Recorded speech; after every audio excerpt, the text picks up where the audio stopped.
Ang church may invisible tsaka visible elements. Ang invisible, yeah, when two or three are gathered in my name. Ang visible elements, ayan po yung structure ng church. Halimbawa, nung ika-third part, no?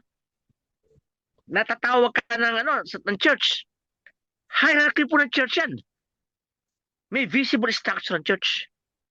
Kaya yung understanding ng protestante tungkol sa simbahan ay incomplete at mali. Kasi sa kanila ang church invisible. Kaya kahit na ilang protestante yan, kung sino-sino mga protestante, kahit na 40,000 denominations, basta they call on Jesus, they constitute a church.